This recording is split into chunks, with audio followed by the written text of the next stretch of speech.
You come home the way you always do.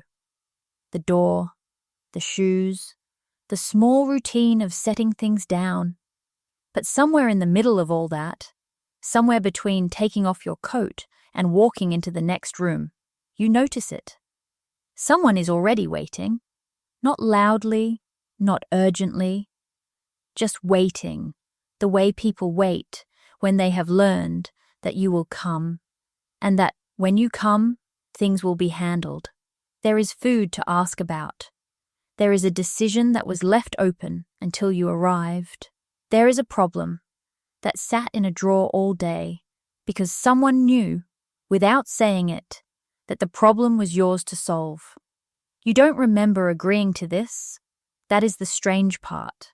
Not the responsibility itself, but the way it arrived without a ceremony. No one sat you down.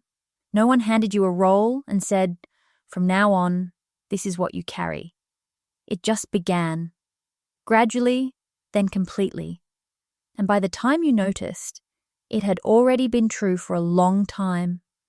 There is a particular kind of quiet that exists in a home where people depend on one person. It is not uncomfortable exactly. It is not cold. But it has a weight to it. A slight holding of breath, a patience. The rooms feel like they are waiting for something to be decided. And what they are waiting for is you. You walk in from a day that asked a lot of you. A day where you gave attention and effort and small decisions one after another. And the house is glad you are home. Genuinely glad. And also, quietly, without meaning to, it needs something from you. Not yet, but soon. There is warmth in being needed. You know that. You have always known that. But there is something else underneath the warmth that you are only beginning to feel clearly now. Something that is not resentment, and not exhaustion exactly, but something in that general neighborhood. Something that arrives at the end of days when you realize, again, that the weight does not go down when you put your bag on the floor. It starts with small things. That is almost always how it starts. Someone stops making a certain kind of decision because you tend to make it better, or faster, or with less friction. Someone stops tracking a particular thing because you track it without being asked. A bill gets paid. A call gets made. A problem with the landlord gets resolved. And you do these things without announcement because they simply need doing. And you are the person in the house who does things when they need doing. For a while, this feels like competence. It feels like being capable, like being someone others can lean on. And there is genuine pride in that. There is something real in the feeling of being the one who holds things together. You are not imagining that. The pride is not false, but at some point, and you cannot name the exact day because it did not happen on a particular day, the list of things that fall to you quietly lengthens. A family member's appointment becomes yours to remember. A financial question becomes yours to research. A problem that lives at the edge of the household begins living instead at the edge of your mind. During work, during lunch, sometimes in the early hours of the morning when you wake up before anyone else and find yourself already turning something over. The people who rely on you are not doing anything wrong. That is what makes this hard to articulate. They are not lazy. They are not taking advantage. They are simply doing what people do when they have found, over time, that someone in their orbit is reliable. They orient toward reliability. They let certain things fall in a certain direction, the way water always finds the lowest point, and you are the lowest point. Not a bad thing, not an insult, just a description of how weight moves in a household. You start to notice it in conversations. Someone will begin a sentence and then pause, waiting. Not because they don't know what they want to say, but because they are waiting to see what you think first. You have become the person whose opinion structures others, the person whose nod shifts the room slightly. And you did not ask for this authority, but it grew around you quietly, the way certain vines grow, without permission, without announcement, until one day you look and they have covered everything. There are days when you carry this lightly, when you feel clear-eyed and capable and genuinely glad to be the person who holds things together. Those days are real. You are not performing when you feel that. But there are other days, and they are also real, when you feel the specific tiredness of being responsible not just for your own life, but for the shape of other people's lives too. When you sit down at the end of the day and realize that even your rest is organized around availability, that even your quiet moments are half listening, that there is always a part of you that is on. Meals are a good example. You sit at the table and the food is there, and the people are there, and it should be simple. And it is simple. But even here, something in you stays slightly attentive to the mood of the room, to whether someone is quiet in a concerning way, to whether a conversation needs redirecting or a tension needs dissolving. You are not consciously performing these small functions.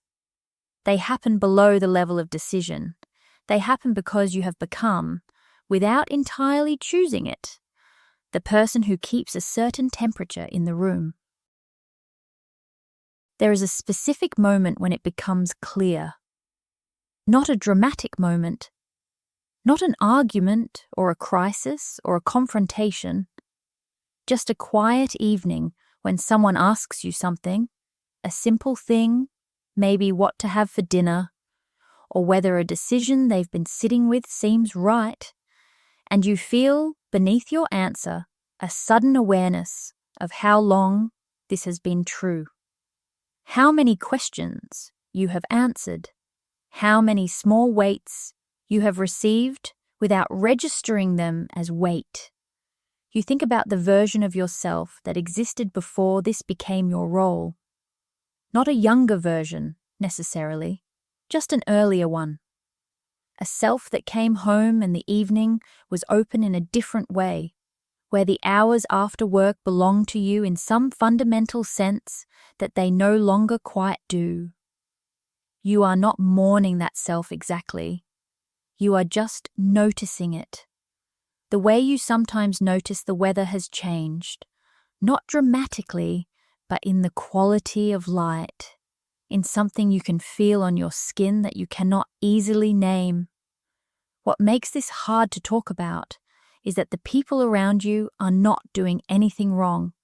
That point deserves to be made again, because it matters. The love in the house is real. The warmth is real. The fact that people turn to you is, in some ways, the greatest evidence that you have built something that holds. A home where people feel safe enough to need things.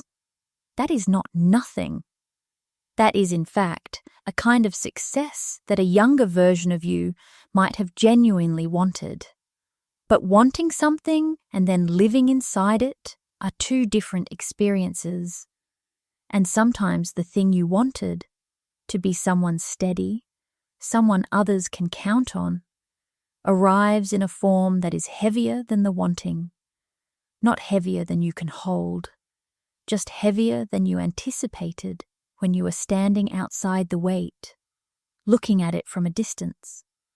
You are beginning to understand something about reliability, that it is not a static condition, that it is not something you establish once and then maintain with minimal effort. It is something you re-establish every day, every phone call, every question, every small problem that finds its way to your desk or your mind or your evening. Reliability is not a trait you have. It is a practice you perform quietly, repeatedly, with no ceremony, and very little acknowledgement. The acknowledgement part is something you try not to think about too much. Not because you are above needing it, but because you have noticed that needing it openly tends to complicate things. It tends to make the people who depend on you feel guilty, which then makes you feel like you have done something wrong by having the need in the first place. And so it goes quiet. The need becomes another thing you carry without quite naming it. You sit with that for a moment on certain evenings. Just the fact of it, not with bitterness, more with a kind of slow, clear-eyed recognition. This is the shape of your life right now. This is what it means to be the person you have become. And it is a life you largely chose, even if you did not choose every detail of it, even if some of the weight arrived without your consent. The thing about being relied upon is that it changes the way you move through a day. Not dramatically, not in a way that other people would notice from the outside. You still do your work, you still have conversations, you still laugh at the right moments and hold things together the way you always have. But underneath all of that, there is a low-level awareness that you carry now, a background hum of responsibility that never entirely goes quiet. You notice it in the way you answer your phone. There is a small internal calculation that happens before you pick up, a brief assessment of what might be needed and whether you have the capacity to give it right now. Most of the time, the answer is yes. Most of the time, you pick up and you are present and you do what is needed without complaint. But the calculation itself is something. The fact that you perform it unconsciously, now, automatically, without deciding to, that is something. You notice it in the way you make plans. There is always a second consideration layered beneath the first. Whether someone will need you, whether your absence will create a gap that someone else has to fill, and whether that gap will become a problem. You do not always adjust your plans around this, but you always feel it. The consideration is always there, like a quiet second voice that runs alongside the first one, checking and rechecking. There are people who have never had to develop this second voice. You know some of them. You can recognize them by a certain ease in how they move through their days. Not carelessly, just without that low-level monitoring. Their evenings are more fully their evenings. Their weekends have fewer invisible obligations. Their rest is less conditional. You do not resent these people, but you notice them. The way you might notice, on a long walk, that the terrain is different in one direction than in another. What you have come to understand, slowly, is that being the reliable one in a household is a particular kind of labor that does not have a name most of the time. There are names for the work people see, the earning, the organizing, the physical tasks that have clear beginnings and ends. But there is a category of work that lives entirely in the mind, in the attention, in the quality of presence you bring to a home, the tracking of things, the anticipating, the holding of multiple people's needs at once without letting them collide. This work is invisible precisely because it works. When it functions well, no one notices it. When it fails, when the appointment is missed, when the tension is not dissolved in time, when the decision arrives too late, it becomes visible suddenly. But its daily, quiet success is by definition invisible. You have come to understand this more clearly over time, that the people who depend on you are not ungrateful, not even unconscious of what you carry. They simply cannot fully see it, because the nature of the labor is such that it happens before they have to think about it. You handle things at a level of processing that does not reach their awareness. And in a way, that is the job. The job is to make the difficulty invisible, to absorb the friction before it becomes a problem that others have to feel. There is something in this that feels like love, a very specific, very adult expression of love that does not look like what love looked like when you were younger. When you were younger, love was often large and expressive. It announced itself. It arrived with feeling and words and visible effort. This love is different. This love is structural. It holds things up from underneath. It functions best when no one sees it. And it is entirely possible to feel on certain evenings that you give this love completely and receive, in return, something smaller, not because the people around you love you less, but because this particular form of love is hard to recognize and therefore hard to reflect back. There are things you have quietly given up that you did not announce as sacrifice, time that once belonged to you and now belongs to the household. Decisions you once made freely that now carry the weight of others' expectations. Small freedoms, the freedom to make a last-minute plan, to leave without explaining, to rest without condition, that have slowly contracted without a moment you could point to and say, that is when it changed.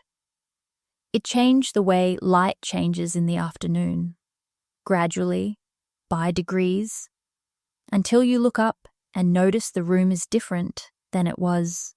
You have also received things you did not fully expect. A particular kind of steadiness that comes from being depended upon over a long time. A knowledge of yourself that only comes from being tested regularly and finding again and again that you hold. A sense of being necessary that even when it sits heavy is also a form of being seen. The people who need you know you in a very particular way. They know your reliability in the way that someone knows the weight of a wall by leaning against it. They may not think about the wall. They may not thank the wall. But if the wall were gone, they would know immediately. And there is something in being that kind of presence, even an invisible one, that is its own form of being counted. Still. There are evenings when you sit down and the weariness you feel is not the ordinary kind. Not the weariness of effort, but the weariness of never quite finishing. Of carrying something that does not have a natural conclusion. Of being, in a very real sense, always partway through. The work that lives in your attention does not clock out. It does not have an end of day. You carry it through dinner, through the hour before sleep, through the first moments of the morning when you are barely conscious, and yet already, somewhere beneath awareness, turning the day's obligations over. You carry it not because you choose to in those moments, but because you have become the kind of person who carries things, and that is now simply what you do. Later in the evening, after the decisions have been made, and the questions have been answered, and the room has settled into something quieter, you sit somewhere by yourself for a few minutes.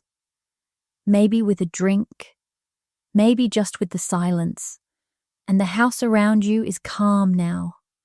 The particular calm that follows a household being handled, and there is something in that calm that is yours, even if it is not quite rest. You think, not anxiously, just noticing, about the version of yourself that came home earlier, the one who walked through the door and set things down and felt, before anything else, that the evening was waiting for something, that the home was leaning, very slightly, in your direction. And you were there. You arrived, and things continued the way they continue because you are there to continue them. The house is quieter now, Someone is asleep. Someone is in another room. The weight that was waiting for you when you arrived has moved through you and dissolved into the evening, the way weight does when it has been met and handled and released, and you are still here, still in the same chair, still carrying something, though it is lighter now, as it always is at this hour. There is no conclusion you reach on these evenings. No decision you make about the weight, or what it means, or whether it is the right shape for a life. You just sit with it. You let the quiet be quiet. You let the house be a house that needs you, and you be the person who is needed. And you let that be true without requiring it to mean something more than it does. The evening continues. The lights stay low. The particular tiredness you carry, the kind that lives not in the body, but somewhere behind the eyes, somewhere in the part of you that has been attending to things all day, that tiredness stays with you too. Not as a complaint, just as the honest texture of this hour, of this life, of being quietly and without ceremony, the person this house depends on.